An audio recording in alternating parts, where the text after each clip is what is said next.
Tendre Père, merci pour ton amour et pour ta grâce. Nous te confions encore ces instants, Seigneur.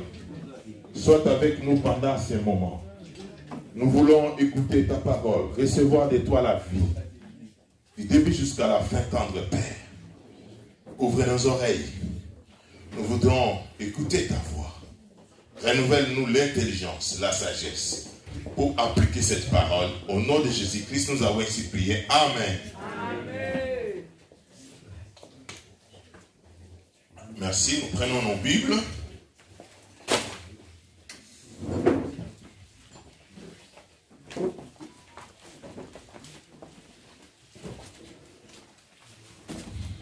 Matthieu 20, versets 1 à 15.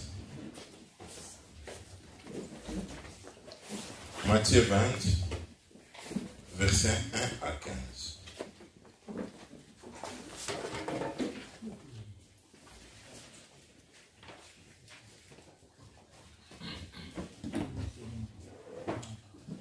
La Bible dit, car le royaume des cieux est semblable à un maître de maison qui sortit dès le matin afin de louer des ouvriers pour sa vigne.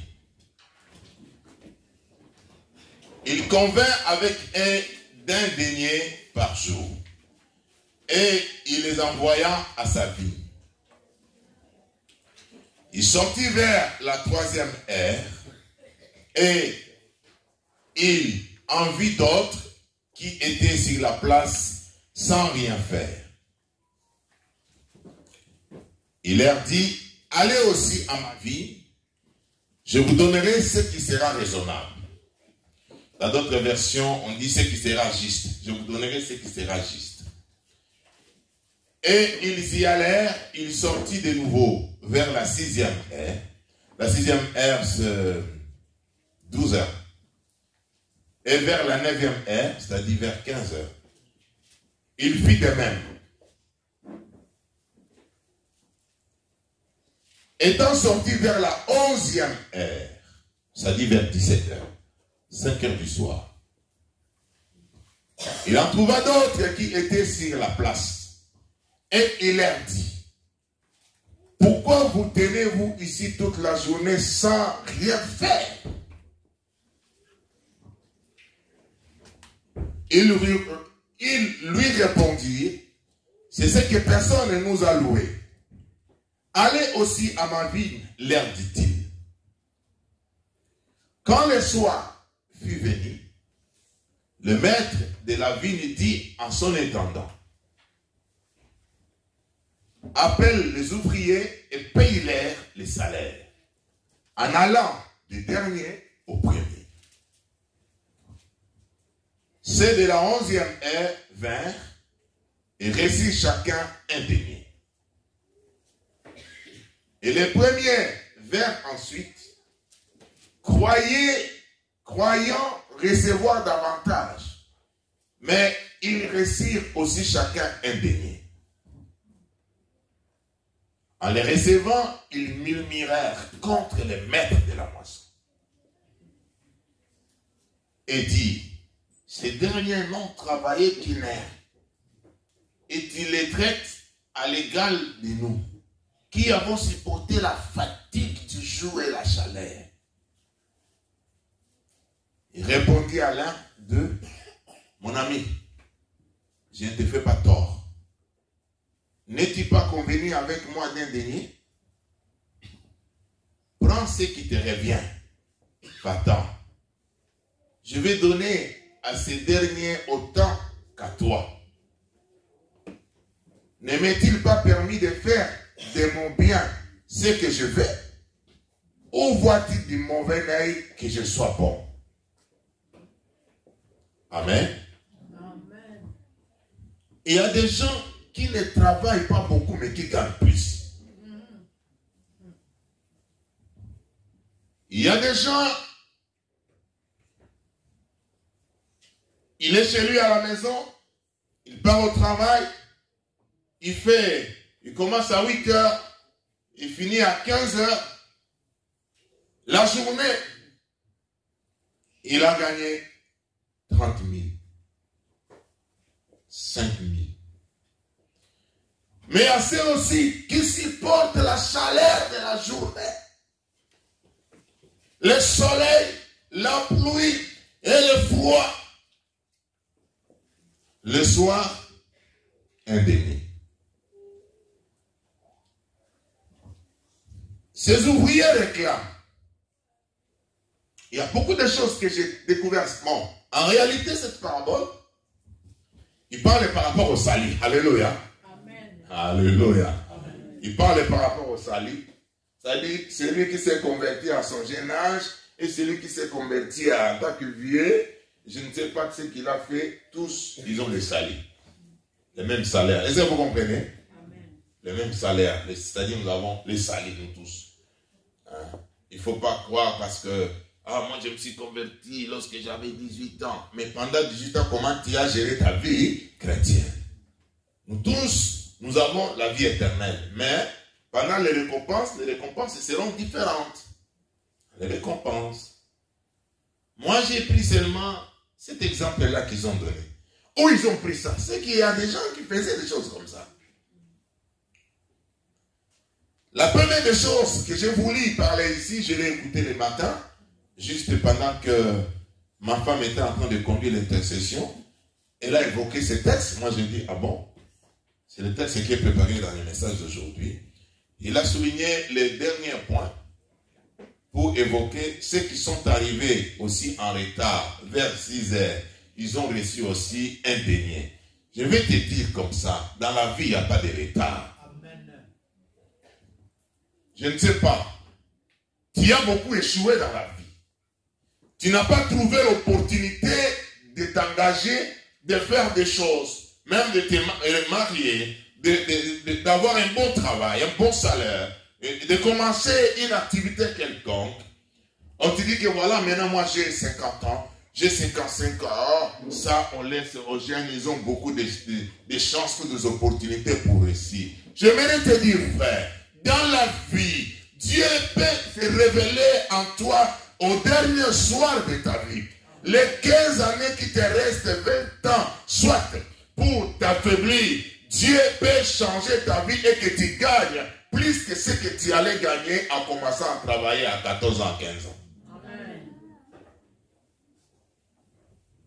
Dieu peut combler toute ta vie rien que dans 5 ans. 5 ans de travail, frère, 5 ans de travail. Ça paiera toutes tes retraites, ça paiera tout parce que Dieu est là. Toi aussi, tu as travaillé. Nous sommes avantagés du fait que nous sommes enfants de Dieu, nous sommes descendants, héritiers d'Abraham. Les promesses sont là, mais n'arrêtons-nous pas seulement au niveau des déclarations que les promesses sont là, mais nous devons entrer aussi dans l'action. Voilà pourquoi le dimanche passé, j'ai parlé sur l'habileté. C'est gérant, économe et fidèle. Il a appris que son patron veut le licencier. Ah, il s'est dit, écoute, toi tu devais combien à mon patron? Au 100 tonneaux d'huile, d'olive. Donne-moi, écris 50. Donc les 50, moi je vais récupérer. Donc, dans cette, la parabole là de Luc 14 et à 9, en fait, on veut parler sur la rapidité dans l'action, la promptitude, l'habileté. Beaucoup de gens, ils sont tellement lourds pour décider, lourds pour faire des choix dans la vie. Même pour le mariage, même pour le travail, même dans la vie chrétienne, il faut les pousser. Et le Seigneur dit, les enfants de ce monde sont plus intelligents que les enfants de la lumière. Parce qu'ils sont, écoute frère, tu as un serpent dans ta maison qui est entré. Tu vois bien que c'est un serpent. Tu as des enfants, tes enfants à la maison. Tu veux mettre, il faut que tes enfants soient en sécurité à la maison. Toi, tu dis, écoute, Dieu est là, il me protège, j'ai vu le serpent là, je vais entrer d'abord en retraite d'une semaine, et que Dieu me donne la force, l'intelligence, la sagesse, afin de venir tuer ce serpent là qui est dans ma maison. Dieu est vivant, il est là, il va me protéger. J'entre d'abord, qu'il me donne des révélations. je peux recevoir une prophétie, je peux recevoir quelque chose pour tuer. Est-ce que ce serpent, il est le serpent de Dieu, ou bien ce sont les démons de la famille qui l'ont envoyé, ou ce sont les jaloux? Je vais d'abord savoir. Non, non, non. Dans la rapidité des choses, le Seigneur, il faut prendre le bâton qui est chez toi à la maison. Amen. Amen. Tu prends le bâton qui est chez toi directement pour attaquer le serpent. Ou soit, si tu as peur, comme nous sommes dans un monde civilisé ici, bien organisé, je garde l'œil où il est caché. Si je sais qu'il est entré dans ces cartons, je garde toujours l'œil, je prends mon téléphone, j'appelle le pompier. J'appelle le pompier en train de regarder, je leur explique. Ah, bonjour, voilà, je suis à la maison, j'habite 13 quai de Sigone à Milouze. Il y a un serpent qui est entré dans ma maison, je l'ai vu. Pour le moment, il est au niveau du carton. Venez vite, je me sens en sécurité parce que j'ai des enfants à la maison. Pendant que le pompier arrive, toi tu surveilles que le carton. Sinon, le serpent peut sortir, s'échapper à un endroit que tu ne vois pas. Mais c'est un chrétien, pasteur, il va aller à la retraite, il se met. Dieu me donne des révélations. Ce serpent, il est des démons, il a des sorciers. C'est un serpent. Même si il est envoyé par les démons, c'est un serpent. Il peut faire du mal. Il faut d'abord le tuer, le mépriser. C'est comme ça beaucoup de choses dans la vie. Nous avons échoué, même moi. Moi, j'ai beaucoup échoué, tel que vous me voyez là. J'ai beaucoup échoué. Moi, j'avais une entreprise dans ce pays-ci, à Milouze. J'avais une entreprise déclarée auprès de l'État. Même l'État français me réclame certaines sommes que je dois payer chez RSI aujourd'hui. Je dois payer. Parce que ça n'a pas marché, j'ai joué. Cela ne veut pas dire que moi je m'arrête là. Non. Le Seigneur m'a renouvelé la force et l'intelligence. Je vais recommencer. Parce que je crois à un nouveau départ. Et je réussirai. Parce que cette expérience, vous savez, entre celui qui fait quelque chose et celui qui ne fait rien, celui qui fait quelque chose a l'expérience. Entre un salarié et un entrepreneur, celui qui a plus d'expérience est un entrepreneur. Parce que tu fais quelque chose par rapport c'est différent par rapport au travail. L'expérience que tu as au travail, c'est par rapport à ton rôle qu'on t'a donné. Mais un entrepreneur, il a l'expérience dans l'ensemble dans tout ce qu'il fait. Il connaît comment l'argent entre, comment l'argent peut sortir, comment il peut gérer, il connaît qui contacter pour avoir le marché, comment il peut traiter avec ses travailleurs, et ainsi de suite. Il a beaucoup d'expérience. Donc, dans ces textes, nous voyons déjà un patron, un homme qui a des moyens, et il veut embaucher les gens. Donc, nous avons ceux qui seront des salariés, et un autre qui sera le patron, l'entrepreneur. Il appelle la première équipe de gens qu'il a rencontrés le matin. Parce que quand on calcule, les autres sont arrivés en 11e heure, à 5 heures. Ils ont travaillé 1 heure. C'est-à-dire le travail devait s'arrêter à 18 heures. Et maintenant, je suis en train de calculer, est-ce qu'ils ont commencé à 6 heures ou bien à 7 heures? Ceux qui sont arrivés le matin. Ils ont beaucoup travaillé sous la chaleur et la fatigue. Mais ce qui est, si vous lisez dans leur contrat, dans ces textes, ils se sont bien entendus avec le patron. Oh, tu vas nous donner un denier. Et ils étaient d'accord. Des fois même dans le travail que nous faisons, nous négocions mal nos contrats. Il y a des gens qui ne lisent même pas les contrats. Tu as signé le contrat, tu ne connais pas les clauses, ce qu'on a dit. Tu donnes les papiers comme ça. Oh non, tu vas travailler gratuitement pendant 1 mois. On va te payer 1 mois, le 2e mois, tu paieras. Allez, toi, tu signes, tu n'as même pas lu. Arrivé le 2e mois, monsieur, c'est fini. Oh, le salaire de ce mois, non, c'est écrit, tu ne savais pas. C'est comme ça même, les sociétés de téléphone. Les sociétés là, vous savez, même des crédits dans les banques. Ils mettent beaucoup de choses en grand caractère. Il y a des trucs là en petit caractère. En petit caractère. Tu vas dire, ah ça je ne lirai pas même, c'est quoi là, je suis fatigué. C'est là où ils ont caché les choses. Quand tu signes, tu donnes l'accord, tu deviens esclave de ta signature. Ils ont signé. C'était bien, c'était normal. Mais lui, il ne sait pas que... Il y a des gens dans la vie, le même travail que tu fais, vous faites le même travail, mais lui, il fait 1 heure. il va gagner ton salaire que tu as fait pendant 8 heures. C'est la Bible qui nous dit ça. Nous voyons là, c'est un exemple qu'ils ont donné. Ils ont travaillé pendant 8 heures, non, 10 heures, parce que première heure le matin, parce que les autres, ils ont commencé à 9 heures, 6e heure, c'est-à-dire, si on compte, supposons qu'ils ont commencé à 6 heures. Non, soyons modérés, commence à, le temps que la rosée puisse partir de ville, 7 heures, 8 heures, 9 heures, 10 heures, 11 heures, 12 heures, 1 heure de repos. Ils ont recommencé à 14 heures, 15 heures, 16 heures, 17 heures, 18 heures, 10 heures de travail. Indénié. Mais il y a de ceux qui ont travaillé qu'une heure le soir, eux aussi ils ont gagné indénié. Ça dit, il y a des gens, ce que tu peux gagner dans une année, d'autres gagneront 110 ans.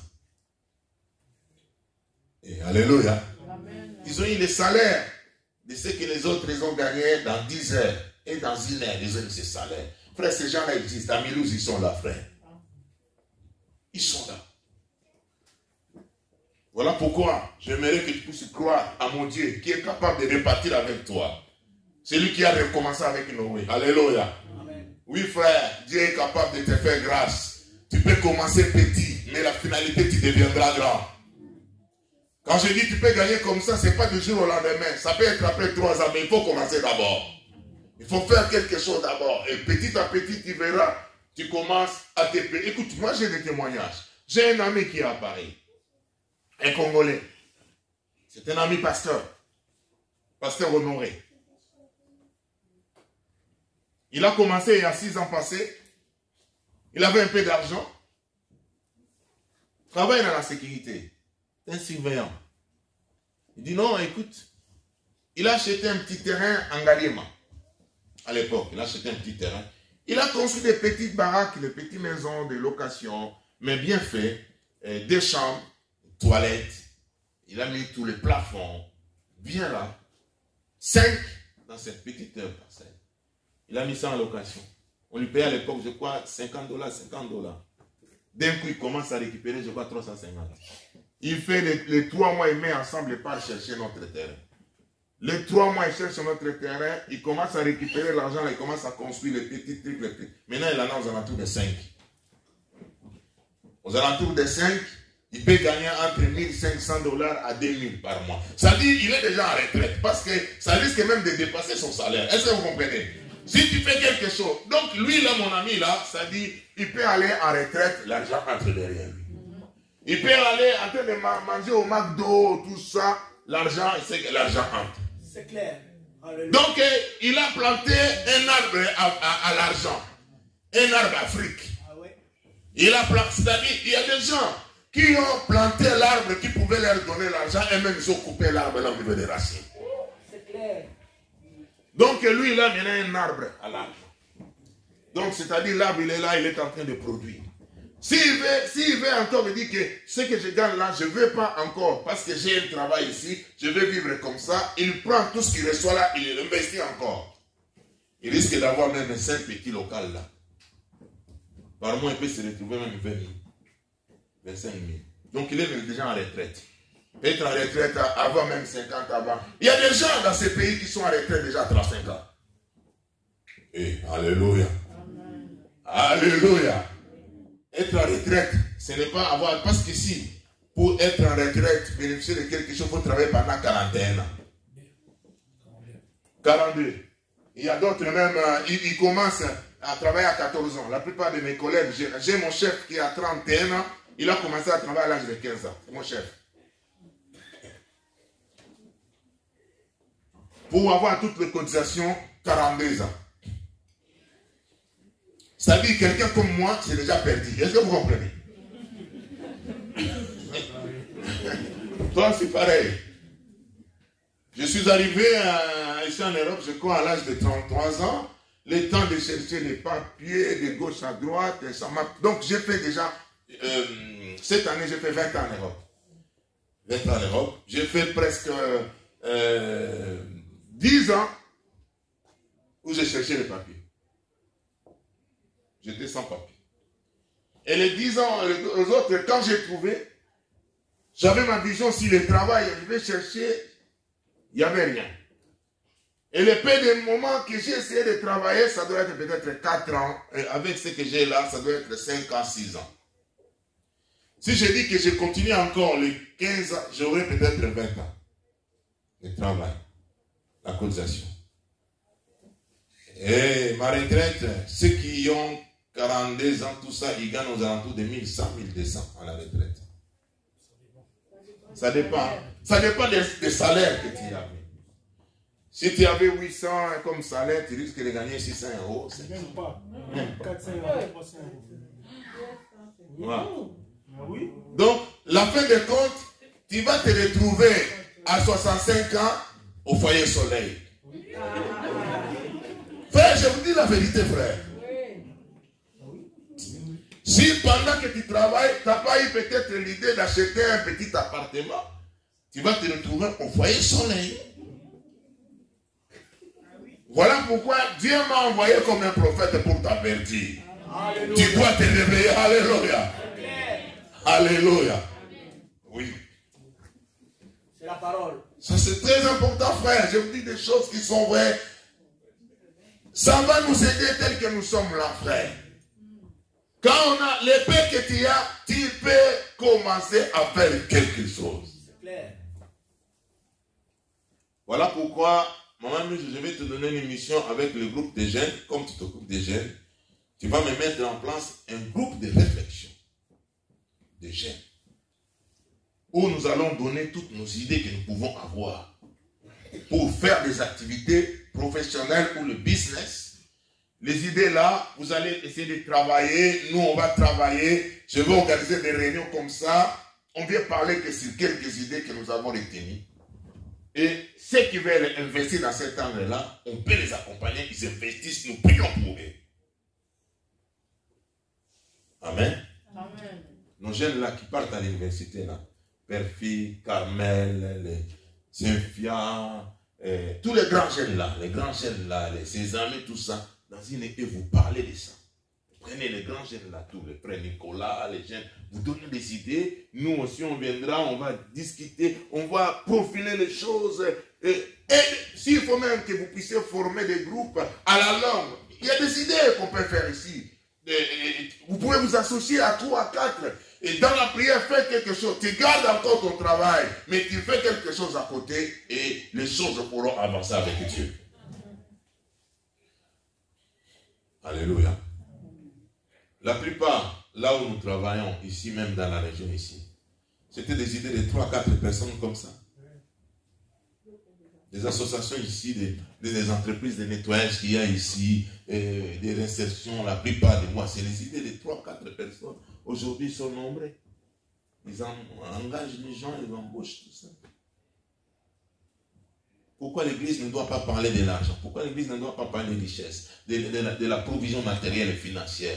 Nous ne sommes pas là. L'Église, c'est la maison complète. Alléluia. Moi, j'ai compris ça. Nous parlons de l'onction, nous parlons de la prière, nous parlons de la crainte de Dieu. Ça, ce sont des bases pour nous aider à affronter la réalité. Parce que nous vivons dans ce monde. Moi, je ne vais pas être un mendiant. Je ne vais pas être un escroc. Mais je vais gagner par la grâce de Dieu la vie. J'aimerais rappeler encore quelques éléments. J'ai dit la fois passée, après quoi on continuera. Sur les piétons. Vous vous souvenez l'image, j'ai donné les piétons, les cyclistes, c'est ceux qui roulent en voiture. Alléluia. Amen. Les piétons, ils mettent beaucoup de temps pour arriver à Colmar. Mais le pasteur d'aller avec la voiture, ça fait combien de minutes? 30 minutes. C'est aux alentours de 50 km. 50, hein? Donc, celui qui roule à 100 km à l'heure, il fera 30 minutes.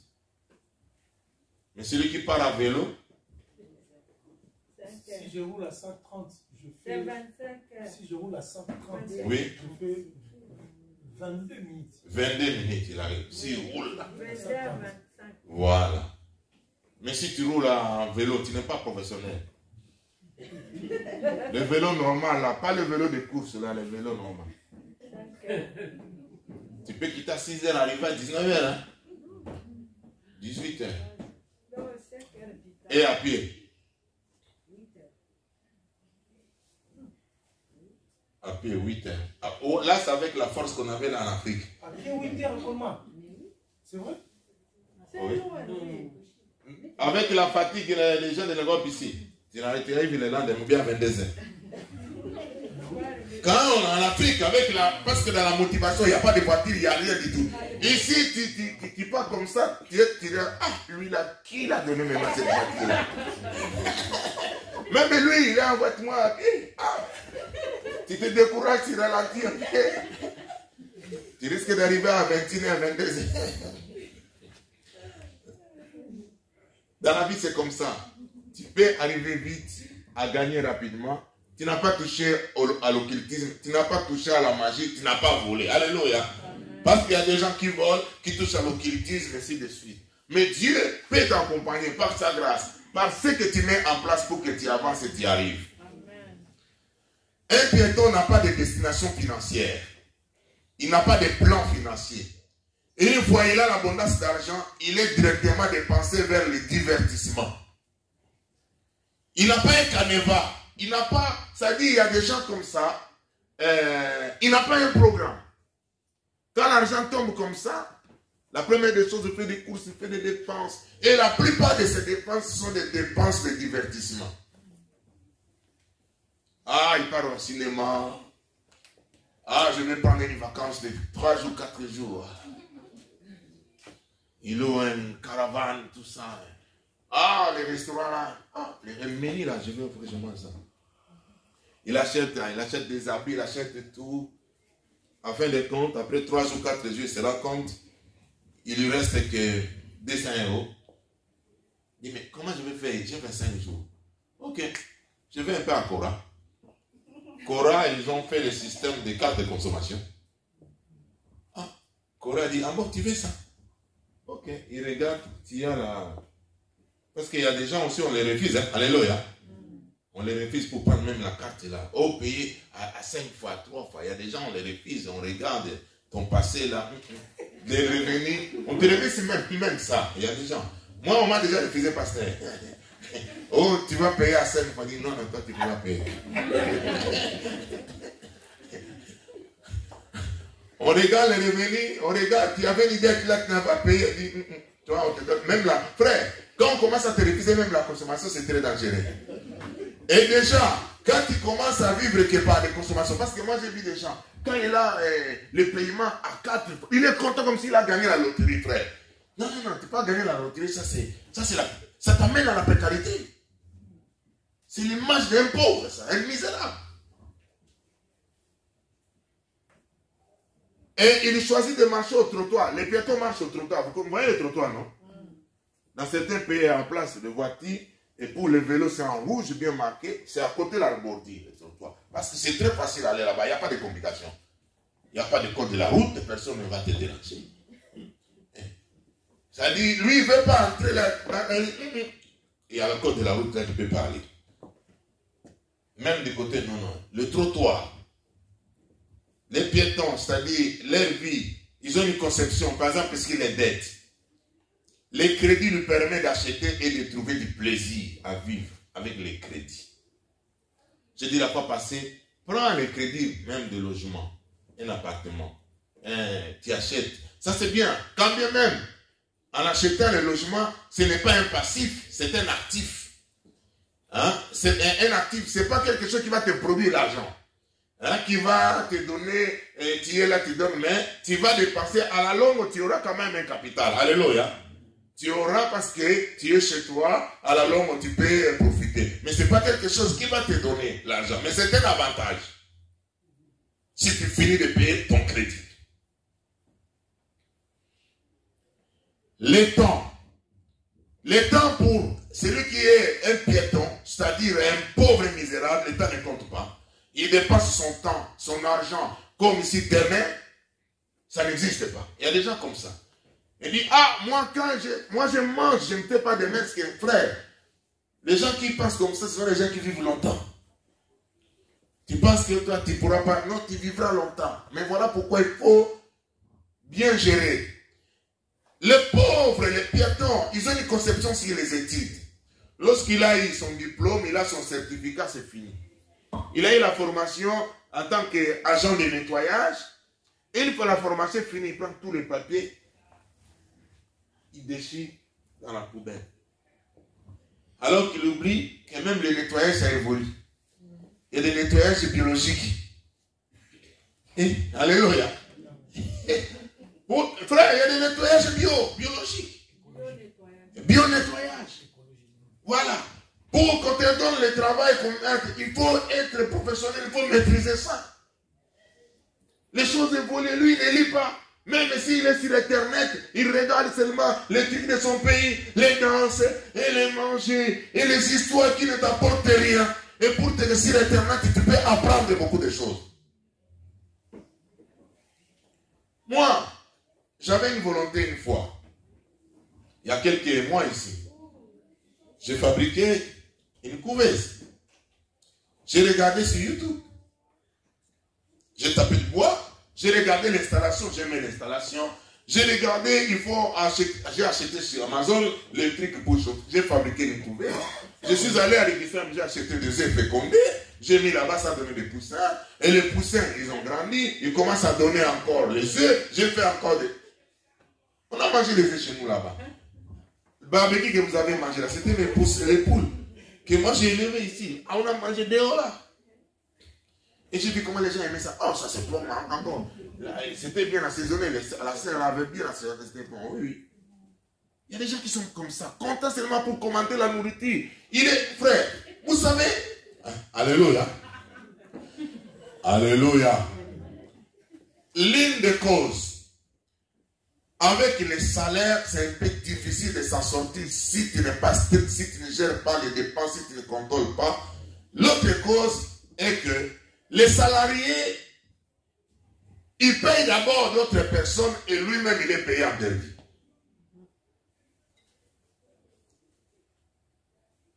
Il paye d'abord d'autres personnes. Lui, il est payé en dernier. Au lieu même de commencer même à Dieu.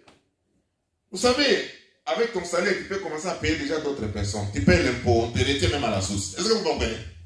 Il y a des gens dont on retient déjà à la source ici, non? Tu payes déjà l'impôt à la source.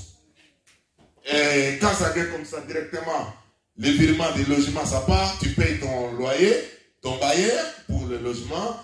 Et tu veux payer dans les magasins, tu payes les patrons de Lidl, de Cora.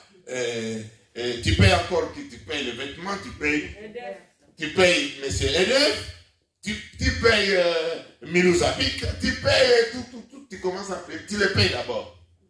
Après quoi, tu regardes ce qui est resté là. Ah, c'est à ce moment-là que tu vas passer à Dieu et tu vas passer à toi-même. Et tu te rends compte même pour toi, c'est resté rien. Et pourtant, il y a des gens qui se payent d'abord. Avant toute dépense. Même l'État ne peut pas les prendre d'abord parce que l'État sera payé sur base de bénéfices. Qui va faire? Est-ce que vous comprenez? C'est-à-dire, tout et les bénéfices, il a les bénéfices, tout ça, il calcule. Ce n'est qu'après lui, il doit payer. C'est des choses différentes. Moi, je vais arriver à ce niveau-là. D'abord, je paye mon Dieu et je me paye moi-même. Je commence à payer d'autres personnes.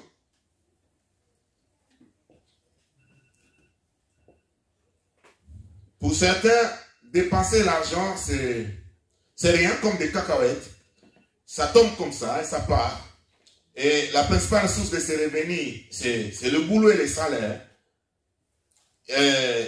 Son principal accélérateur de revenus, c'est la foi en Dieu et la prière. Et les jeux d'hasard. Je ne refuse pas, par la prière, Dieu nous fait grâce. Il est capable de nous bénir, de nous visiter. Mais il y a des gens, ils ont l'accélérateur de ces revenus. Je donne un exemple. Peut-être que je parle un langage un peu... Il y a des façons on peut accélérer ces revenus. Il y a la notion de l'échelle et de la magnitude. En fait, l'échelle, c'est-à-dire c'est le nombre, par exemple, de personnes qui ont bénéficié de ton service. Ou bien de ton bien. Je donne un exemple.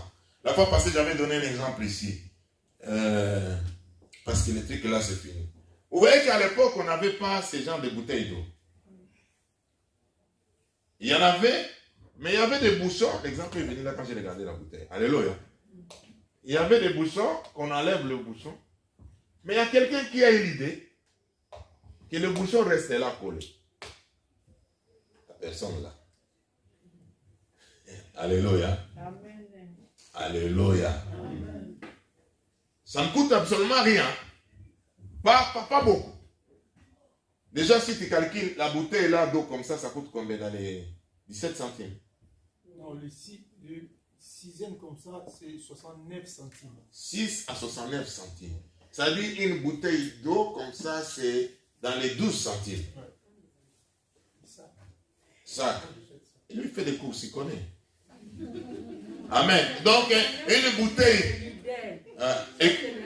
Écoute un peu. Une bouteille comme ça, avec l'eau, ça peut coûter 12 centimes. C'est-à-dire, il y a l'eau déjà traitée, le travail déjà, y compris le prix de la bouteille. Donc, cette bouteille peut coûter peut-être 1 centime. Ou bien 2 centimes. Ou 3 centimes. À combien de personnes il a vendu ça? Vous voyez, c'est ça l'échelle. Au nombre de gens, c'est-à-dire, il a mis la bouteille en valeur, il y a maintenant une valeur ajoutée. Ça dépend maintenant de la quantité qu'il vend pour gagner. Si ça coûtait 1 euro, juste là, je donne un exemple comme ça, il vend ça à 10 000 personnes. Il a 10 000. À 1 million de personnes, il a 1 million. À 10 millions de personnes, il a 10 millions. Lui, il a une idée pour mettre un produit comme ça. Mais d'autres personnes, ce n'est qu'une idée peut-être de ton travail. Moi, j'ai vu des gens, les jeunes comme des pères-filles, se sont mis ensemble pour faire leurs gadgets. Je donne un exemple. J'ai dit ça. Vous connaissez Blablacar? Oui. Il avait une idée comme ça. Oh, je vais chez les gens qui voyagent, qui n'ont pas le temps de prendre l'avion, tout ça. Et je vais solliciter quelques personnes qui font le même trajet et ils vont entrer là-bas. Et il s'est mis comme ça, il a travaillé, ainsi de suite. En 2012, son capital était 10 millions. 2015, il est arrivé, je crois, à 200 millions. Je viens de lire qu'ils ont vendu ça, ils ont vendu ça à SNCF. SNCF est venu entrer dans leur capital avec 101 millions. SNCF est entré dans le capital de Blablacar avec un capital. Alors c'est Perfit qui va comprendre ça, parce qu'ils sont entrés maintenant dans le noyau, c'est-à-dire dans le capital, avec 101 millions. Pourquoi? Parce qu'il y a des gens, ils se sont mis ensemble, il a son idée, au départ il n'a rien, il n'a pas une voiture, juste un ordinateur comme ça, et le téléphone, oh tu vas aller, j'ai un BA qui veut aller à Paris, tu peux entrer là, tu payes comme ça, et ainsi de suite. Regarde des millions. C'est pour dire que Dieu t'a créé avec l'intelligence, avec des pensées. Peut-être nous, on ne fera pas comme eux, on peut faire quelque chose. Amen. Amen.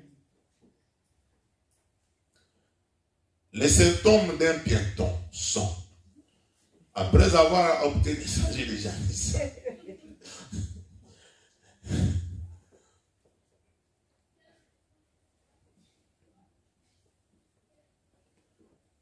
Les piétons, ils pensent que les gens qui ont reçu l'argent, sont des riches, tout ça, ils ont hérité ça que dans leur famille. Ils disent, ah, ils sont des héritiers, ils ont hérité dans leur famille. Moi, comme leur famille, comment tu peux les définir, non? Ce n'est pas et tout ce que tu vois là qu'ils ont hérité dans leur famille, non? Les piétons, ils sont facilement impressionnés. Et ils cherchent à impressionner aussi d'autres personnes. Lui, tellement qu'il est impressionné, lui, à son tour, il veut aussi impressionner. C'est à ce moment-là, il veut vivre, il veut donner. Ce sont des riches d'apparence. Alléluia. Alléluia. Les riches d'apparence. Tu les vois avec des vêtements, ça coûte cher. Une belle voiture, tout ça. Mais en réalité, rien. Je me souviens, à la télé ici, il y a un monsieur, il doit être de mon âge. Il s'appelle, je crois, Christophe Rocancourt. Je ne sais pas s'il y a des gens qui ont entendu parler de Christophe Rocancourt. Il y a quelqu'un qui entend de lui. Mais comment vous regardez la télévision? Ce gars-là, Christophe Rocancourt, il se faisait passer pour un riche et millionnaire avec une apparence. Il arrivait même de louer des limousines, des jets, sans l'argent. Il a arnaqué Paul Naref, comme ça, un musicien français, qui met des lunettes blanches comme ça. Il a arnaqué des cinéastes. Même aux États-Unis, on l'a arrêté là, il avait fait 5 ans. En prison. Ça dit, il se faisait comme riche, comme un multimillionnaire, mais il n'avait rien à cette famille, rien. C'est français. Il est rentré là, bon, il a fait des prisons. Pour le moment là, il a écrit des livres. Si son histoire là, il a écrit des livres. Il y a des films. Je crois, on portait un truc facile comme ça, un film qui est venu de lui. Il a porté même en plainte un cinéaste qui a lu son livre, il a pris ses histoires, il l'a mis dans les livres, dans son cinéma, dans son film. Maintenant, il commence à avoir l'argent. Il est invité dans les émissions de télévision ici. Tapez Rocancourt, vous allez voir. Un gars là, un escroc là, qui se faisait passer pour un riche, mais il n'était pas. Il ne faut pas donner les apparences. Une vie de piéton vous attire vers la pauvreté, la misère. Je ne parle pas de ceux qui n'ont pas de voiture. Hein. Vous comprenez quand je parle des piétons. Amen. Ça dit les gens qui n'ont pas un plan financier. Vous savez, quand il y a un plan, quand il y a un budget, ça te permet de voir les fuites. Comment tu as géré l'argent? L'argent était entré, c'est parti où? Mais toi, tu te rends compte que tous les mois, tu avais l'argent, mais tu ne sais pas où est parti l'argent. Comment tu dépasses ton argent? Mais une telle personne, comment il sera riche dans la vie? Comment? C'est difficile, c'est impossible.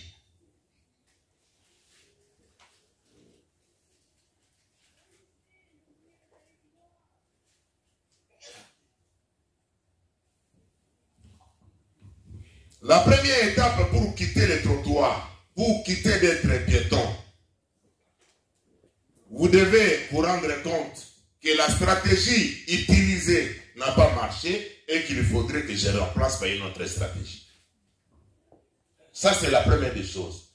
Donc, pour quitter cette vie-là, comme moi, ça, c'est la leçon que j'ai compris.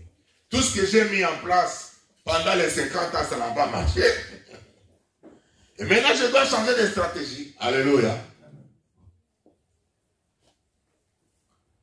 L'argent ne résout pas les problèmes d'argent.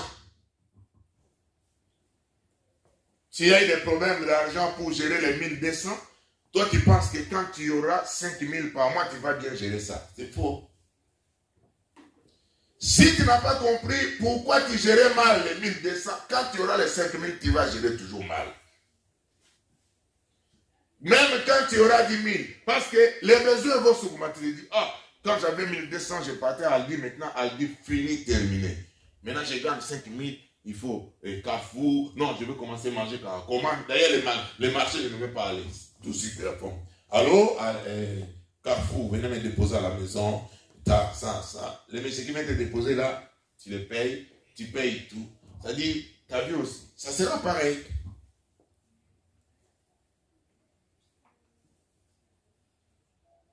Parce que dans ce cas-là, tu vas mener une vie en rapport de tes revenus.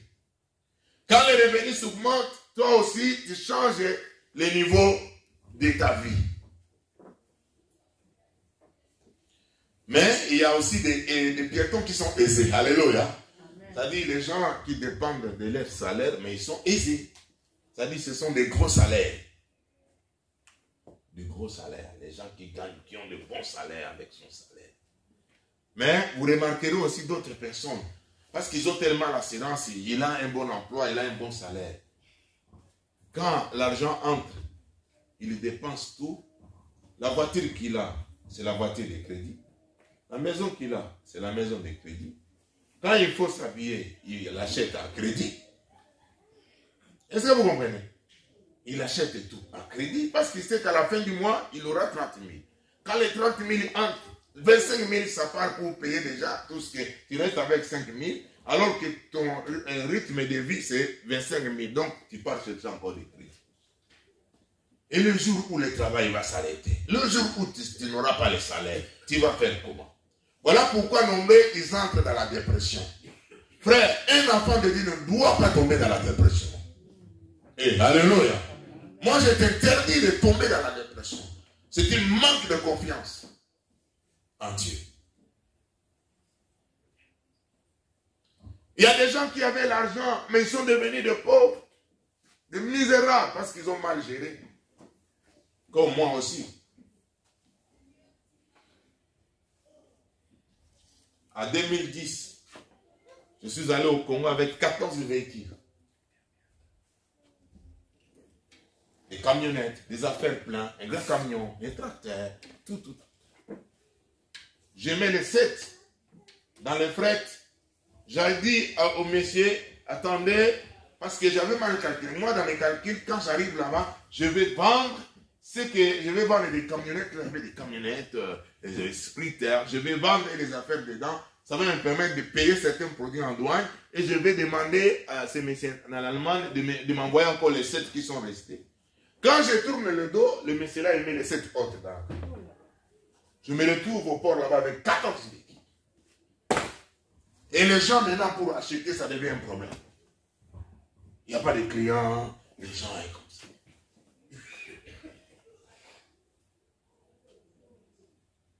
Tout est. Je me disais, quand je vais là, moi, je vais travailler pour les Seigneurs, je vais faire mes affaires, tout ça. Plus ou moins 120 000, 150 000. Ni t'étais Dieu, je serais dans la dépression. Parce que j'avais envie de dormir même à 12 heures et je couvre la couette. Même pendant l'été, alléluia. Parce que pendant l'été, je ne vous ai pas dit ça, mais là je vous dis la vérité. À 12 heures, pendant l'été, il fait chaud. Moi, je vais dormir, je veux prendre la couette, je veux me couvrir.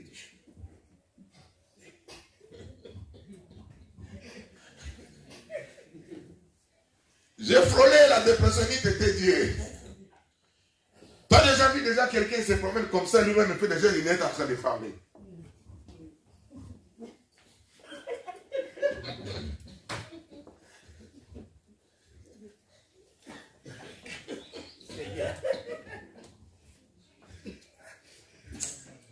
Ah, Seigneur. Frère, Luc 15, verset 1 à 32. Luc 15, verset 1 à 32.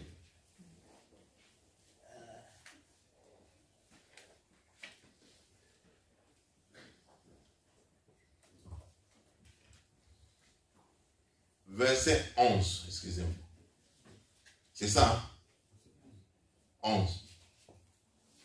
Il dit encore, un homme avait des fils. Le plus jeune dit à son père, mon père, donne-moi la part des biens qui doit me revenir. Et le père leur partagea son bien. Peu de jours après, le plus jeune fils, ayant tout ramassé, partit pour un pays éloigné, où il dissipa son bien en vivant dans la débauche. Lorsqu'il eut tout dépensé, une grande famine survint dans ce pays, et il commença à se trouver dans les...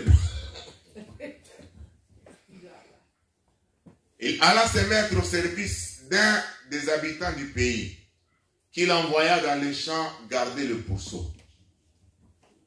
Il aurait bien voulu se rassasier des carouges que mangeait le pourceau, mais personne ne lui en donnait. Étant rentré à lui-même, il s'est dit, combien de mercenaires chez mon père ont du pain en abondance, et moi ici je meurs de faim. Je me lèverai, j'irai vers mon père, et je lui dirai, mon père, j'ai péché contre le ciel et contre toi. Je ne suis pas dit, Amen. Amen. Là, c'est l'enfant prodigue qui a quitté son père. Nous prêchons beaucoup sur la repentance quand on abandonne Dieu, mais Dieu est capable de nous recevoir. Mais ici, vous voyez ce jeune homme, il a reçu l'héritage auprès de son papa. Aucun plan de finances, aucun plan d'investissement. Lui, il est parti seulement pour se divertir. Il était parti riche, il est devenu pauvre. Il devient un salarié dans une porcherie. Et dans cette ferme-là, il n'y avait pas, on ne donnait pas la collation à midi. Lui, il voulait manger la nourriture qu'on donne aux porcs. Et tellement il y avait des plus gros, il ne pouvait même pas prendre. C'est pour dire que, bien aimé, aujourd'hui, là, il y a des riches qui ont mal géré, sont devenus des pauvres. Il y a d'autres qui ont bien géré, ils ont commencé petits. Et la vie commence à s'ouvrir et ils commencent à avancer.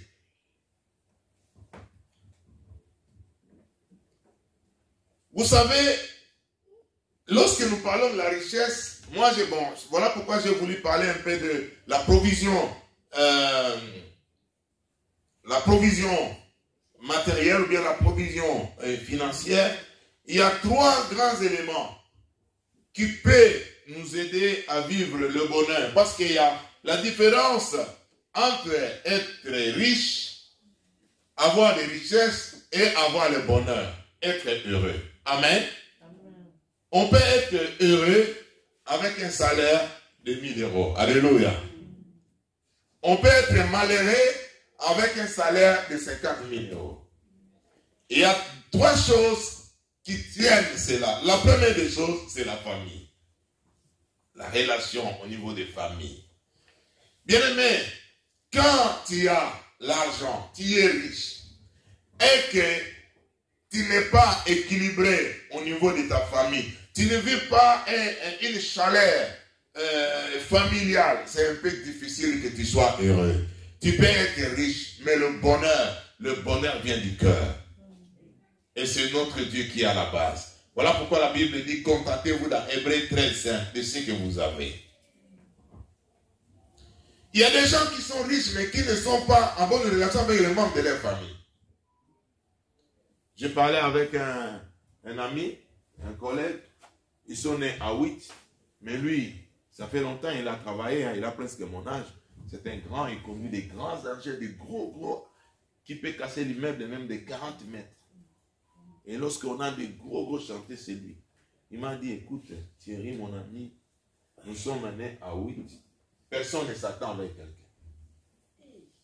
Personne. Il dit, personne ne s'attend avec quelqu'un. Pas s'attendre, c'est-à-dire ils sont en conflit avec eux tous. Chacun mène sa vie, il n'a même pas de nouvelles.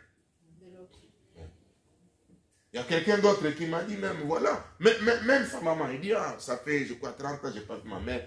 Toujours ici, à côté de Minous, ici, lui, il est dans le village, à 5 km. Non, c'est comme ça le monde, papa, c'est comme ça.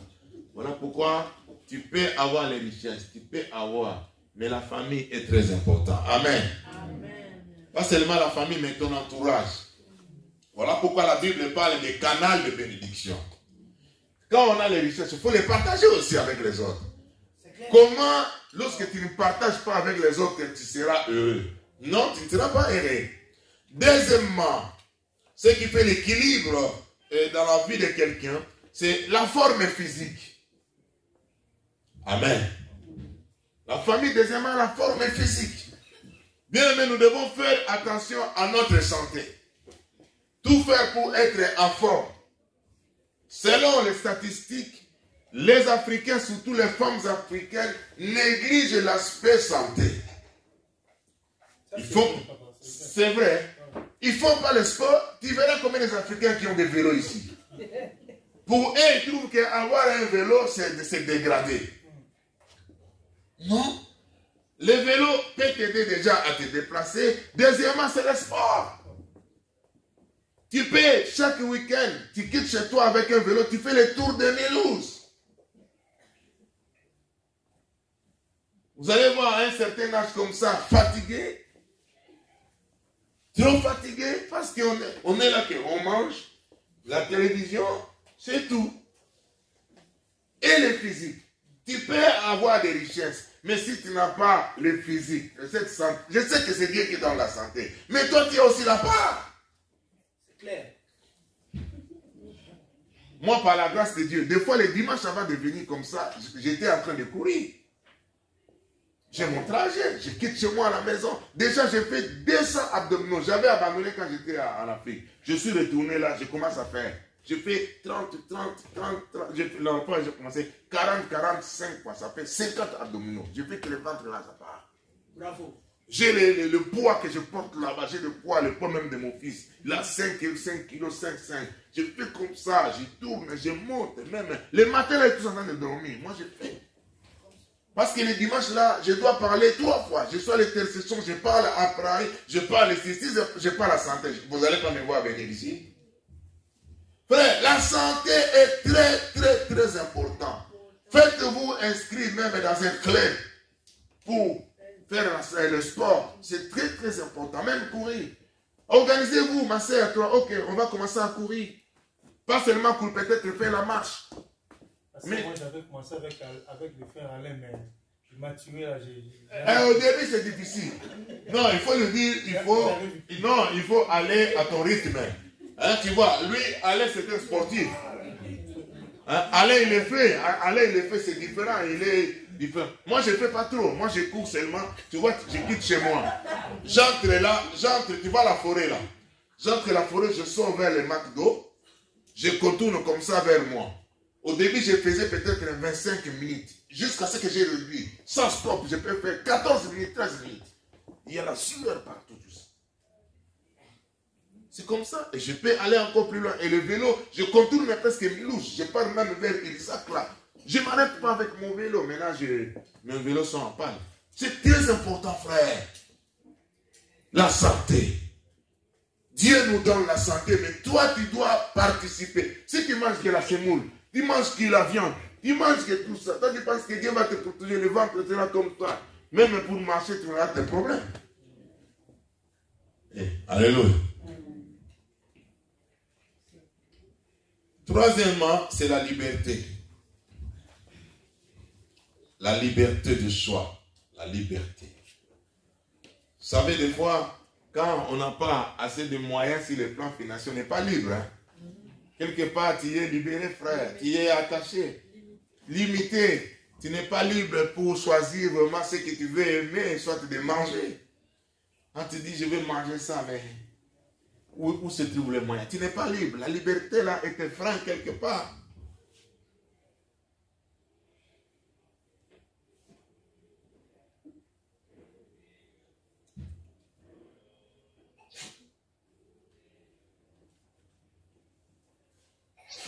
Avec Dieu, dans la paix, nous avons le bonheur.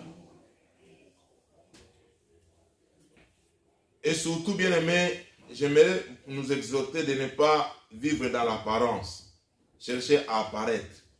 Parce qu'il y a certains qui veulent apparaître, mais il y a d'autres qui le sont. Amen. Toi, tu vas apparaître comme riche, mais il y a des gens qui sont vraiment riches. Moi, je préfère être, vraiment, que d'apparaître. Voilà pourquoi je me mets dans la prière, je fais des études, je fais des analyses pour que les choses changent déjà au niveau de ma mentalité. Les 6 raisons à savoir pour ne pas se reposer sur votre emploi pour devenir riche. Je vous donne 6 raisons. Premièrement, en étant un salarié, nous vendons notre temps. Ça, j'ai dit ça une fois ici. En échange avec l'argent. Donc, comme je dis, moi je vends les lundis et les vendredis. Je pars en déplacement. Est-ce que vous réalisez combien je manque là? Je ne suis pas avec ma femme, je ne suis pas avec mes enfants. Les lundis, quand je pars, peut-être ils dorment. J'ai encore Donnel qui doit être en principe avec moi. Et je rentre le vendredi. C'est-à-dire, pour que j'aie mon salaire, moi j'ai donné du lundi au vendredi. De vivre ailleurs, en échange avec mon salaire. Je veux que les choses changent. Alléluia. Amen. Oui, frère. Je ne suis pas content de cette vie-là. C'est-à-dire, nous vendons notre temps en rapport avec l'argent. Nous travaillons pour l'argent. Mais avec Dieu, quand on met des choses en place, c'est l'argent qui travaille pour toi. Amen. L'argent peut travailler pour toi.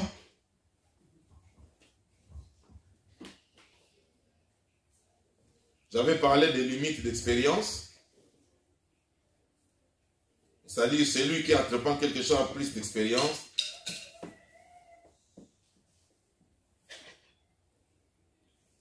Quand on est dans l'emploi, on reste que dans son domaine.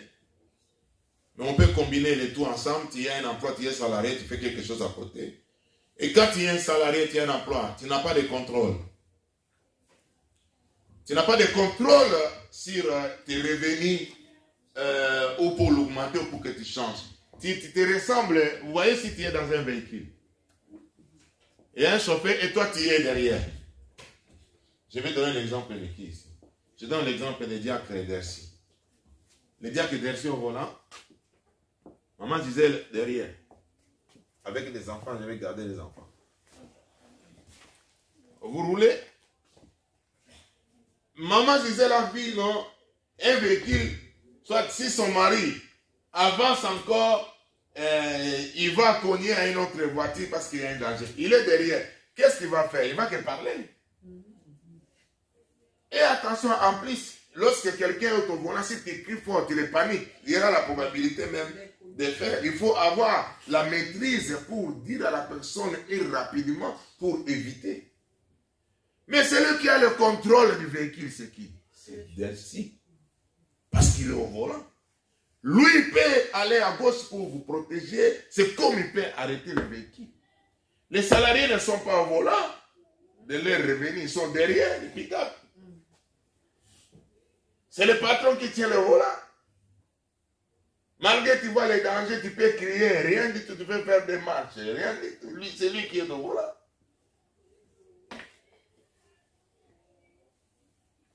Tu seras derrière. Mais ceux qui sont au volant, ce sont des employés. Ceux qui proposent des crédits. Alléluia. Est-ce que vous savez que les crédits, là, il y a des gens qui le proposent? Il y a des millionnaires, des milliardaires, il a son argent, il part en banque, il dit, je vais proposer un crédit à tel taux. Ah, il y a un crédit à tel taux, c'est moins cher. C'est l'autre qui gagne. C'est lui qui a proposé. Il y a des gens. Il dit que moi, je ne vais pas aller au travail. Moi, l'argent, j'investis là-bas à la banque. Et la banque fait quoi? La banque gère seulement. Ce sont les administrateurs, ils font la gestion.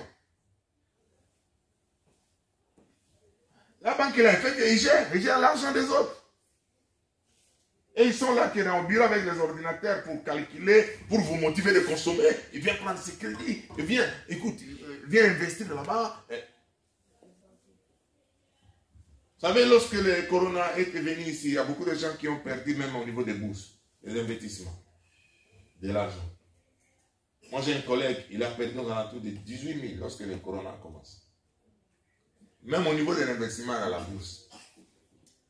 Parce que c'est comme ça. Ça peut monter.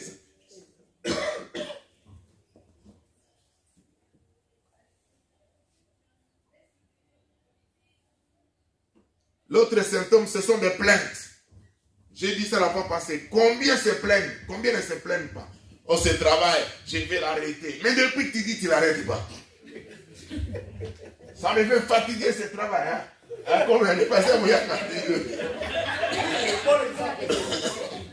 Ce travail-là, ça ne va pas avec le dos. Non. Ça, c'est le travail des esclaves. Toi-même, tu dis que c'est le travail des esclaves. Mais tu ne peux pas arrêter parce que quand tu regardes, si j'arrête, et je signale, et au titi.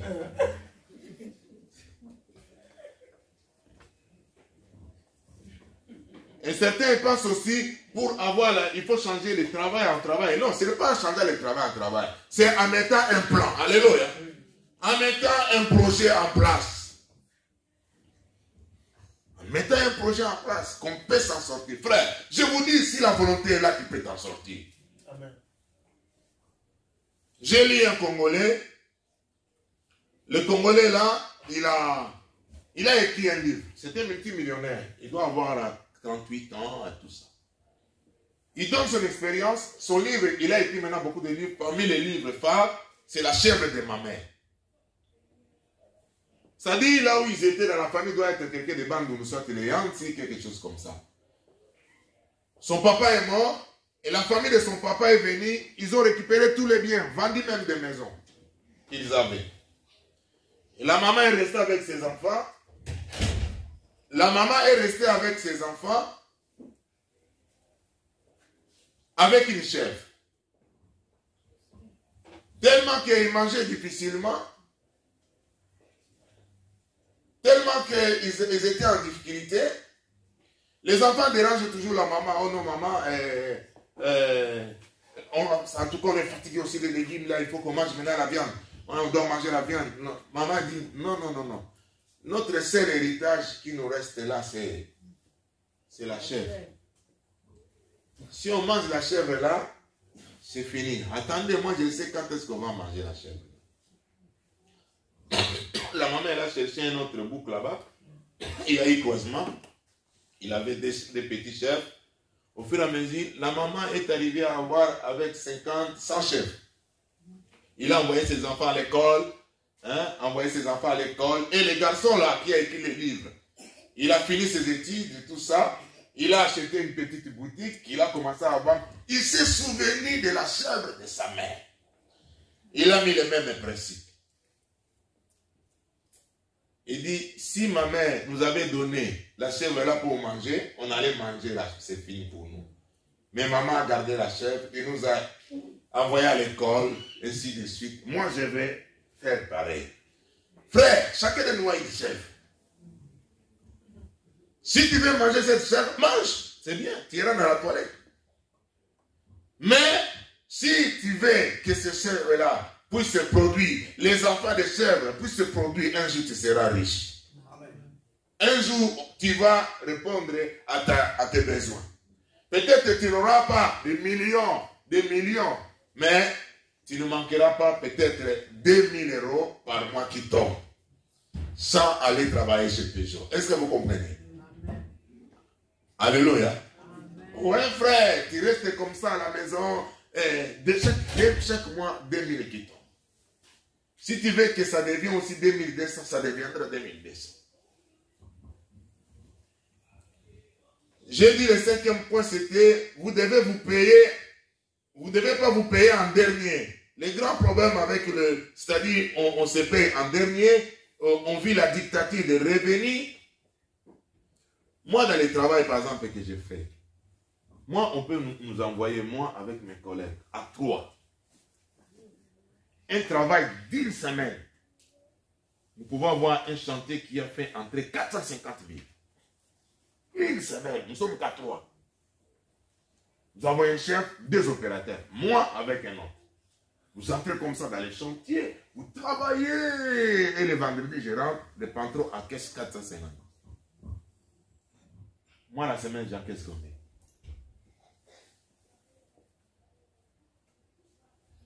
Pas même 600 €. Pas même 600 €. Et si tu regardes son investissement, c'est pas que vous avez fait des choses sophistiquées. Oh, vous avez construit, je crois, tout refaire pour gagner. Non. Ça dit, il s'est servi seulement avec nos mains, avec un marteau. Est-ce que vous comprenez? Alléluia. Frère, un marteau, un birnet, une scie, je coupe là-bas, j'enlève là-bas, je mets tout. Ce sont des petits trucs. Lui, il encaisse 120 000, 200 000. Mais nous, rien. C'est comme un collègue, on a fait l'augmentation de 6 centimes. Ça, c'est l'augmentation de l'année, 6 centimes. Moi, la première augmentation, c'était 18 centimes. Mais oui. On est réclamé comme ça 20 centimes. Mais parce que moi aussi, je pose la question. Pourquoi les augmentations des salaires, c'est juste des centimes? Il y en a 15 jours, moi j'ai déjà fait 12 ans, mais c'est seulement des centimes. Même pas 1 €. Pourquoi ils font ça? Pourquoi? Ce sont les patrons. Tu n'as rien à dire. Et selon la loi, je crois, on ne peut pas aller jusqu'à 4%. Mais ça dépend des revenus. Et les patrons, vous savez, c'est quoi? C'est, s'ils te donnent beaucoup, tu risques de t'affoler et tu vas lui créer aussi des problèmes au travail. Mais oui, il va te donner l'air qu'il ne gagne pas. Est-ce que vous comprenez? C'est la politique. C'est la politique des riches. C'est la politique des gens qui ont l'argent. Ceux qui ont l'argent, ils ont tendance à garder leur argent de devenir. La Bible dit ici, à celui qui a beaucoup, on en donnera encore plus. Vous connaissez cette parabole? Le patron, il voulait aller en voyage. Je vais parler de ça. Il a donné à chacun des talents. Parabole des talents. L'autre est allé enterrer. Il dit au patron, je savais que tu es méchant et mauvais, tu récoltes là où tu n'as pas semé. Le patron dit, ah bon? Toi tu savais que moi je récolte là où je n'ai pas semé. Pourquoi tu n'as pas donné mon argent même au banquier que je gagne un peu d'intérêt? Tu es allé. Mauvais, infidèle serviteur. Va là-bas dans les déciments. Les gens qui ont l'argent veulent toujours gagner. Les gens ils veulent rester longtemps avec l'argent. Ce n'est que nous, entre guillemets, des pauvres, on n'a pas l'instinct de garder l'argent, de multiplier l'argent. Nous sommes des consommateurs. L'argent, tu pars enrichir un seul, tu pars enrichir toutes les marques là, et même si tu vois que ça ne répond pas même à ton salaire, tu peux te rendre compte que quelqu'un peut diviser son salaire à moitié pour acheter une paire de chaussures. Je connais quelqu'un à Lyon, on l'a surnommé Alligator. C'est quelqu'un qui est dans mon entourage, ses amis. Ça dit, lui, les chaussures qu'il met, des chaussures et des crocos. Pas n'importe quel peau de crocodile, ça dit le dos. Quand il vient comme ça dans les fêtes, il tape comme ça.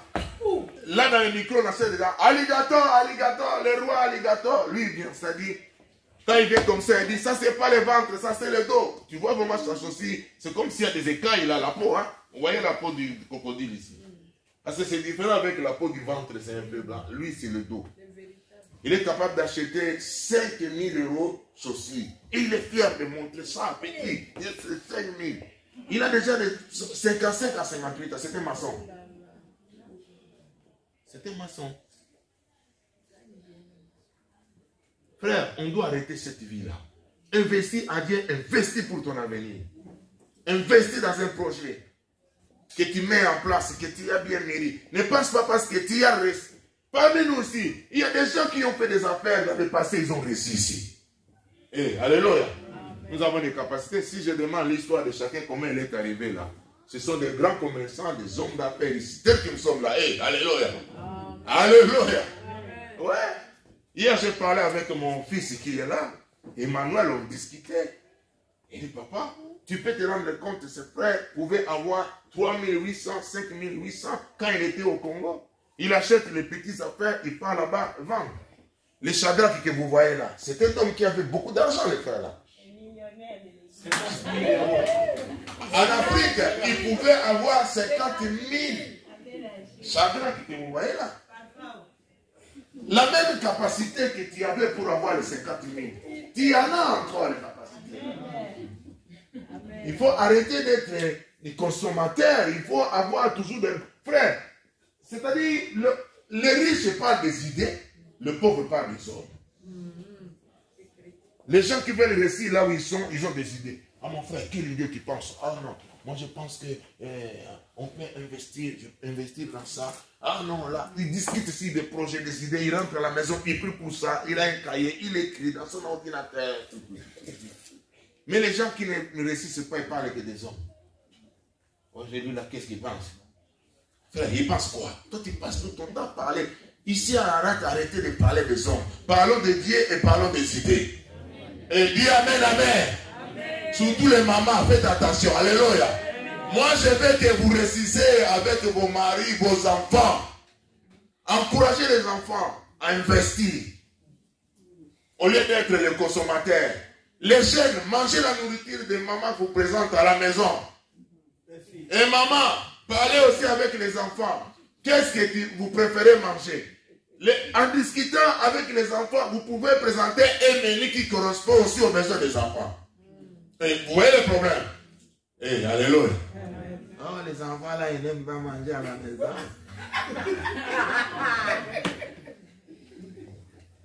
Frère, il faut... Pourquoi il préfère d'aller manger les repas d'un Chinois? Et le Chinois, il est venu avec les repas de son village. Il amène ici, il t'impose à manger ça. Il a réussi à communiquer que son repas est bon. Toi, tu es capable de communiquer à tes enfants ce que tu fais. C'est plus meilleur que celui-là. Mais oui. Il dit, ce que moi j'ai fait d'abord, j'ai pris pour ça. C'est une alimentation, nourriture propre. J'ai préparé pour mes enfants. Alléluia. Amen. Alléluia. Amen. Tu pries pour ça, tu discutes. Il y a une discussion sur le menu. Vous pouvez vous adapter aussi. Moi, je ne suis pas difficile. Pondum, pio, di foufou, ciao.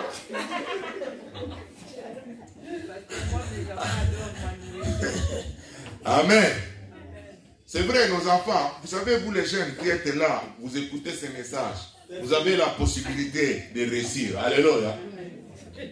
Vous avez la possibilité de réussir. Même nous qui sommes là encore, bien aimé, c'est possible. Moi, j'ai la motivation qu'avant 60 ans, je ne serai pas tel que vous me voyez là. Jamais, frère. Je suis motivé. Ben oui. Je suis motivé. Je vais vous donner un récit ici. Il y a beaucoup de choses, mais je vais vous raconter une histoire. Les récits de deux amis dans leur pays de l'or. Ils sont restés comme ça, ils se disent, comment expliquer nous habitons un pays, c'est vers l'Asie là-bas, vers l'Irak, Babylonie, tout ça. Parce que c'est un récit que j'ai tiré ça dans un livre, Les riches à Babylone. Un monsieur qui est avec là-bas. Il dit, mais comment nous vivons dans ces pays, il n'y a qu'une petite poignée de personnes qui sont riches avec de l'or, pendant que ces pays, il y a plein de l'or. Et si on ne fait pas attention, nous allons mourir comme ça, de pauvres, et nos enfants, à leur tour, vont répéter la même histoire, ils vont mourir aussi de pauvres. Alors que dans ces pays, il y a de l'or, il y a tout. Mais il y a quelques-uns, ils ont réussi, ils sont devenus des riches. Il dit, qu'est-ce que nous allons faire? Il dit, écoute, allons voir les riches là. Qu'on leur demande comment ils ont fait pour devenir riches. Alléluia. Ça, c'est une prise de conscience. C'est déjà la formation, l'information. Si tu veux t'engager dans un domaine, apprends à se faire former dans ce domaine-là. Est-ce que vous comprenez? Ne te lance pas dans une activité tant que tu n'as pas suffisamment d'informations sur ça. Sinon, ça sera l'échec total. Tu risques d'aller demander les conseils. Toi qui veux te lancer dans la cuisine, tu pars demander les conseils à un maçon. Tu vois bien, lui, c'est un maçon, il construit des baraques, tout ça. Écoute, moi je vais me lancer dans la cuisine, qu'est-ce que tu penses? Quel conseil va te donner en rapport de cuisine? Ils se disent, si tu as réussi de fabriquer de bons tapis, et que moi également, j'ai réussi la fabrication des instruments de la musique, donc nous pouvons réussir s'il y a la volonté et la détermination. Amen. Amen. Amen. C'est-à-dire, ils se basent sur leur expérience du passé. Ils disent, écoute, si toi dans la vie un jour, tu as réussi à bien fabriquer des tapis et que les gens apprécient les tapis là, et moi j'ai réussi à fabriquer les instruments de musique, c'est que nous pouvons réussir à n'importe quel domaine à condition que nous soyons formés. Amen. Et il y a parmi nous aussi des gens qui avaient des boutiques, qui ont géré des boutiques, qui ont géré des commerces, qui ont ainsi de suite.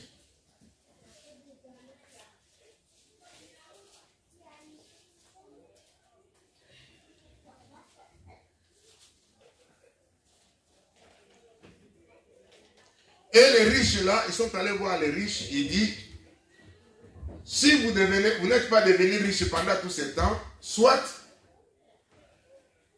les informations que vous avez eues, vous les avez négligées, vous ne l'avez pas mises en pratique.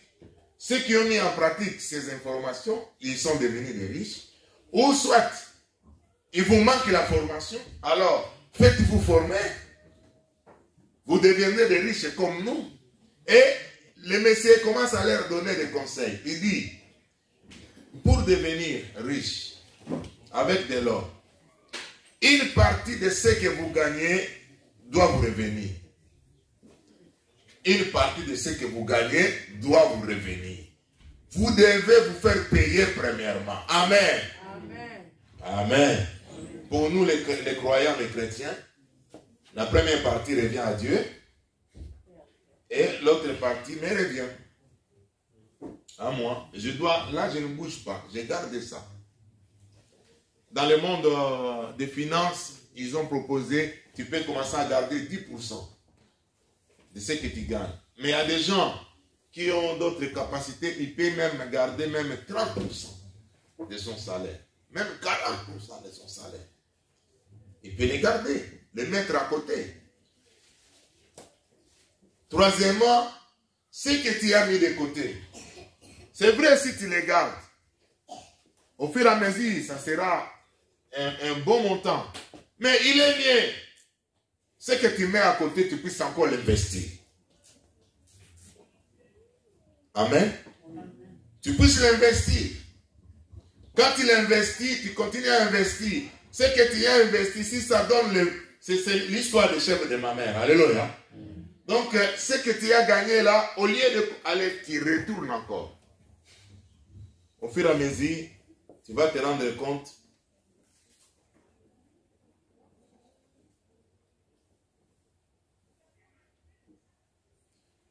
Quatrièmement, il dit, il faut avoir le désir que ta vie change.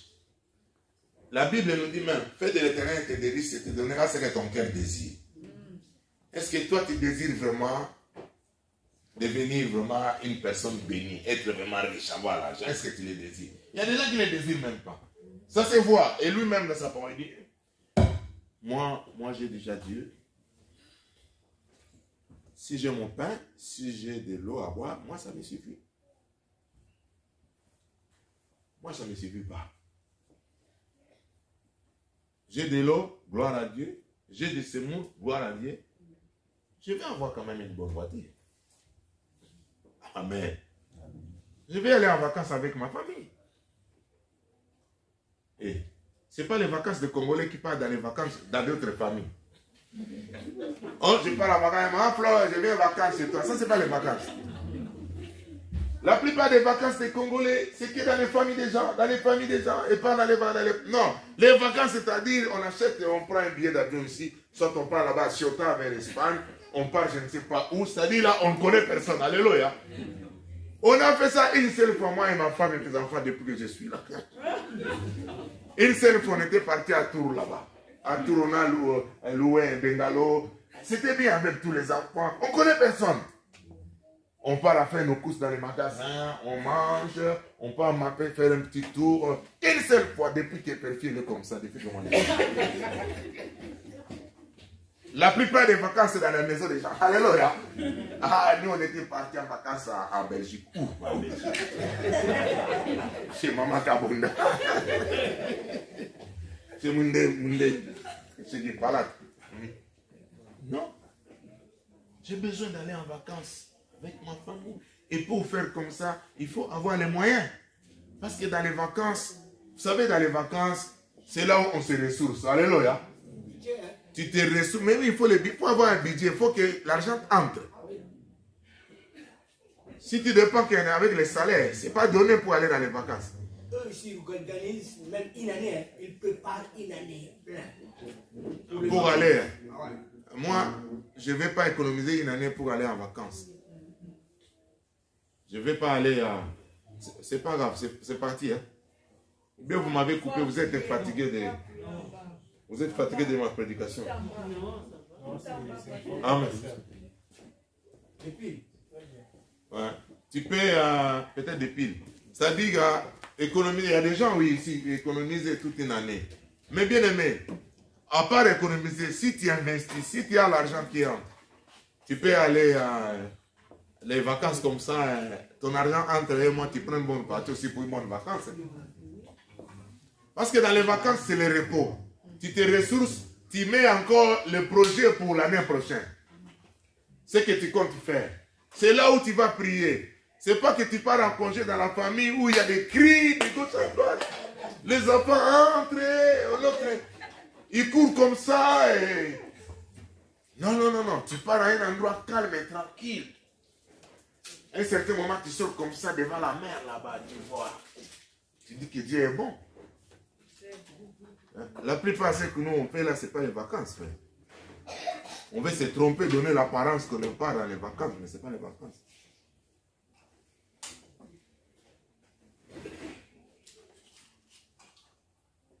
Je pense que je peux m'arrêter par là.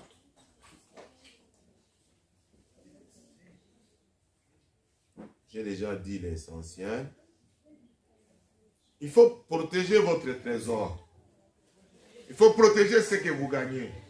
Il faut protéger ce que tu as mis à côté. Alléluia. Amen. Alléluia. Amen. Si tu as déjà commencé à mettre quelque chose à côté, bravo. En attendant, l'idée de l'investissement arrive.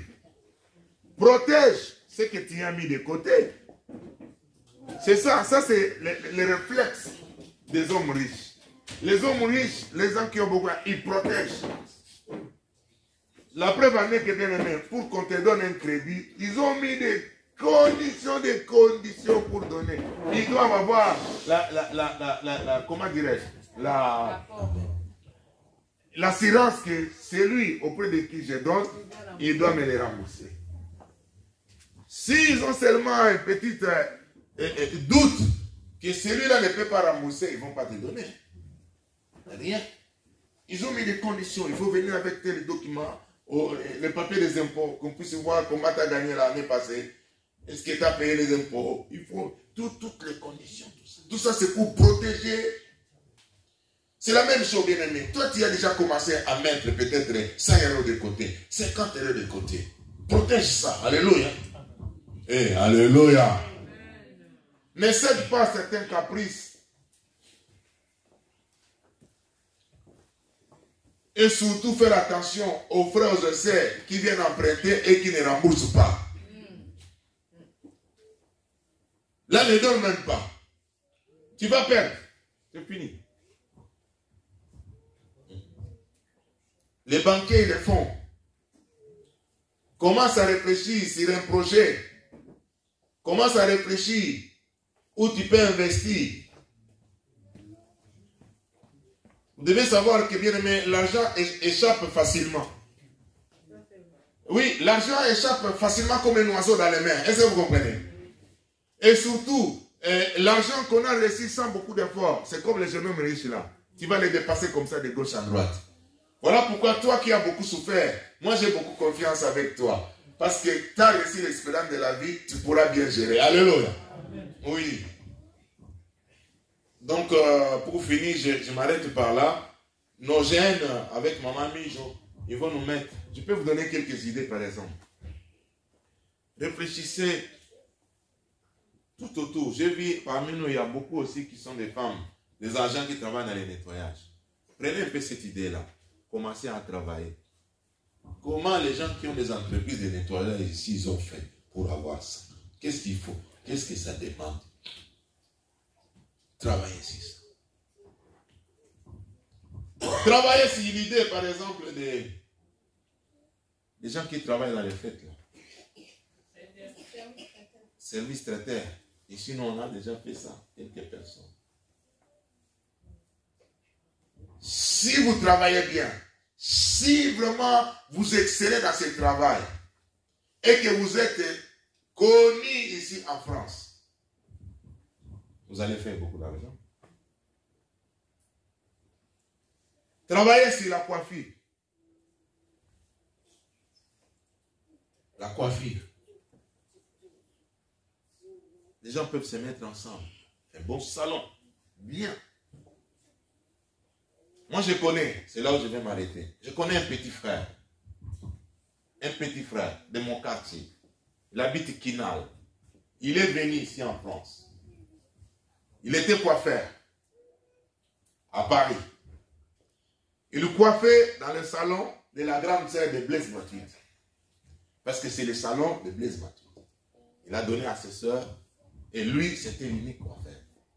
Mais les sœurs, ils ont mal géré tout ça. Le petit là, il a ouvert son salon. Il a ouvert un deuxième à côté. Il a ouvert un troisième. Il a acheté une maison. Il a acheté une deuxième. Il a maintenant des travailleurs. Bon, lui, il est à Paris parce qu'il y a beaucoup de gens à Paris se coiffent. S'il a une grande vision, il peut aller partout, de gauche à droite. Pourquoi ici, nous, on ne peut pas le faire? Il y a des gens qui savent tester, qui coiffent. Comme le frère qui m'a coiffé, c'est papa Emmanuel. C'est lui qui me coiffe. On peut se mettre ensemble. D'autres, peut-être, vous ne savez pas coiffer, mais t'es venu avec l'argent. On organise des choses, on a un expert comptable, il y a tous les documents, tout ça. Et celui qui travaille, il a son salaire dans l'actif, il a aussi des intérêts. Vous qui avez donné l'argent, c'est dans le capital, vous avez les intérêts, ainsi de suite. Vous pouvez les reproduire. C'est comme ça la vie des gens change. C'est comme ça qu'on a une idée. C'est comme ça qu'on peut faire. Même les gens qui ont des entreprises, des transports, tout ça. Ce n'est pas quelque chose de grand. Moi, je n'ai pas continué parce que j'ai perdu les marchés chez Amazon, c'est tout. Et je me suis arrêté, j'étais aussi découragé. Et j'ai dit, ah non, non, non. Déjà, parce que vous savez, des fois, on devait faire attention. Quand on crée, par exemple, une entreprise comme ça, une activité, il faut travailler de façon que de ne pas être comme un salarié. C'est-à-dire subir les mêmes conséquences d'un salarié. Moi, quand j'ai créé l'entreprise dans le transport, moi j'ai souffert plus que même les salariés, pasteur. Moi j'ai souffert plus que les pasteurs mouillants. Je ne sais pas si vous avez remarqué comment j'avais maigri. Je devais me réveiller à 4 heures pour arranger les colis de gauche à droite, préparer ce que d'autres personnes vont aller avec. Moi-même, je pars aussi. Moi, je connais tout ici. Broustac, Irisac, tous les quartiers, tous les riz, là, je connais. Et quand le travail est fini, moi, je rentre. Il y a encore d'autres paquets qui arrivent. Je dois rentrer à la maison vers 22h. J'ai quitté le matin. Tu es stressé comme ça parce qu'il faut livrer là-bas. Si tu ne livres pas en retard, celui qui devait recevoir le colis, il envoie le message là-bas, il reçoit directement notre téléphone. Il y a réclamation là-bas, il y a réclamation. Il y a... Frère, quel stress. Donc attention, tu peux créer une entreprise, tu penses que tu as cherché la paix, mais ta situation devient encore plus rapide. Voilà pourquoi il faut bien étudier. Alléluia. Il faut bien étudier la situation, il faut bien étudier l'endroit, il faut bien étudier l'investissement, où tu dois faire ça, qu'est-ce que je dois faire, comment, avec qui. Il faut avoir suffisamment de renseignements. Moi, je crois bien aimé, Dieu est capable de bénir cette église. Amen. Je vous rappelle, une seule personne a construit une synagogue. Alléluia. Une seule personne a employé les gens dans sa ville. Il dit, est-ce que je ne suis pas libre de faire de mon argent ce que je fais? Voilà, pasteur, le patron c'est comme ça. Il est libre de faire de son argent ce qu'il fait. S'il veut te donner 4 centimes, il te donne 4 centimes. Si ce jour-là, ta tête lui plaît, il t'augmente 1 euro et quelques. Amen. Mais que Dieu nous bénisse, que Dieu soit avec toi. Parmi nous, qu'il y ait des hommes et des femmes qui vont manipuler l'argent. Et qui vont rester fidèles à Dieu. Alléluia. Qui vont commencer à contribuer pour l'avancement de leur église. On n'aura pas le temps de te demander de venir donner. Toi-même, tu viens avec ton enveloppe. Tu dis, voilà mon enveloppe pour l'œuvre de Dieu. Notre maman, maman Mijo, maman Flot, ils ouvrent l'enveloppe comme ça, ils regardent, oh pasteur, on nous a béni là il y a 50 000. Alléluia. Quelqu'un nous a donné un chèque de 50 000. Oh, la fois passée, quelqu'un a donné un chèque de 10 000. Oh, bien aimé, là le travail de Dieu devient même léger, frère. Oh, il y a quelqu'un qui a donné 100 000. Pourquoi? Parce que tu en as. Comment tu en as? Parce que tu as investi. Parce que tu as commencé. Ne regarde pas tes échecs. Ne regarde pas là où tu as échoué hier. Tu peux réussir avec Dieu. Aujourd'hui, c'est le Dieu de nouveau départ. Le Dieu d'Abraham que nous croyons. Le Dieu qui a travaillé avec Noé. Il est le même hier, aujourd'hui et à jamais. Est-ce que nous pouvons dire merci à notre Dieu? Dis merci avec Dieu là où tu es. Alléluia. Dis merci Seigneur, merci pour ta parole.